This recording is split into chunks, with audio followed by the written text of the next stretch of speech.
So hello dear student, কেমন আছো? I hope প্রত্যেকে শুধু ভালো নয় ভীষণ ভালো আছো।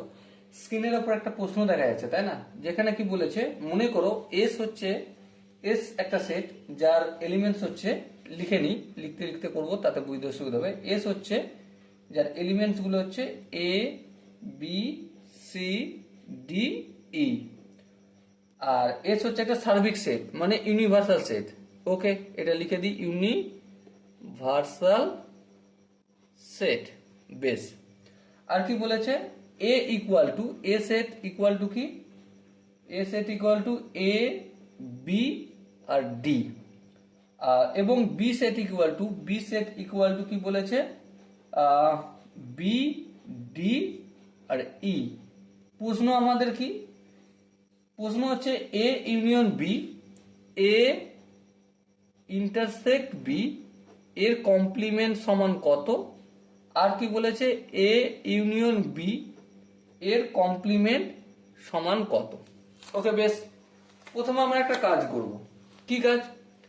যে এ ইউনিয়ন বি বের করব, এ ইউনিয়ন বি আর এ ইন্টারসেক্ট বি বের করব। ওকে, তাহলে চলো, এ ইন্টারসেক্ট বি, তাহলে এ ইন্টারসেক্ট বি কি হবে, যেগুলো এ এবং বি এর মধ্যে কমন আছে সেগুলো হবে। চলো করে দিলাম কমন। দেখো এখানে এ আছে, এখানে এ নেই, তাহলে লিখবো না। এখানে বি আছে, এখানেও বি আছে, তাহলে বি লিখবো। এখানে ডি আছে, এখানে ডি আছে, তাহলে ডিটা লিখবো। এখানে ই আছে, এখানে ই নেই, তাহলে লিখবো না।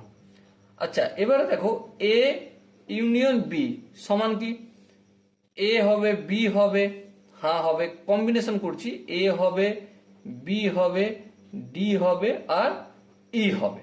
ওকে, এবারে universal set S equal to কি, S equal to A B C D আর ই এলিমেন্টস। এবারে এর যখন আমি কমপ্লিমেন্ট নেব তখন কি করা হয়, নর্মালি এই সেটগুলোর থেকে এই সেটগুলোর এলিমেন্ট নেবো, মানে সার্বিক সেটের এলিমেন্টস নেবো, ইউনিভার্সাল সেটের এলিমেন্টস নেবো, কিন্তু যেগুলো এই সেটে আছে সেগুলো বাদ দিয়ে, তাহলে কমপ্লিমেন্ট হয়ে যাবে। হ্যাঁ, তাহলে এখানে দেখো বি আছে, বি নেবো না, এখানে বিটা নেবো না, আর কি ডি আছে, ডি নেবো না, তাহলে কি কি নেবো, এ সি ই, তাহলে এ সি ই। ক্লিয়ার? এবার একইভাবে এখানে দেখো এস, এস মিন এস, এখানে কি বলেছে, ইউনিভার্সাল সেট, কি কি এলিমেন্ট, এ বি সি ডি আর ই।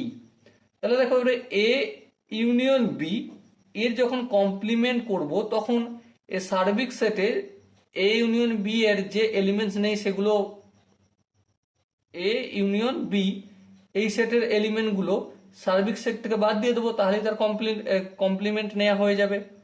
ওকে, তাহলে দেখো এখানে এ আছে, এখানে এ আছে, তাহলে এটা বাদ, এখানে বি আছে, এখানে বি আছে, বিটা বাদ, এখানে ডি আছে, এখানে ডি আছে, ডিটা বাদ, এখানে ই আছে, এখানে ইটা আছে, বাদ, তাহলে কি রইল আমার, সি। ওকে, দুটো অঙ্কের আনসার। আই হোপ প্রত্যেকের বোঝা গেছে। যদি কারো বুঝতে অসুবিধা থাকে তো ডেফিনেটলি আমি পার্সোনাল ভাবে বলবো যে concept video class 1, class 2, class 3 এবং ক্লাস 4 দেখা একবার দরকার আছে, কারণ এই টাইপের কোশ্চেনগুলো খুব সহজেই করা যায়। ওকে, চলো দেখা হচ্ছে নেক্সট কোশ্চেনে। ততক্ষণ পর্যন্ত ভালো থেকো, সুস্থ থেকো এবং জয় হিন্দ।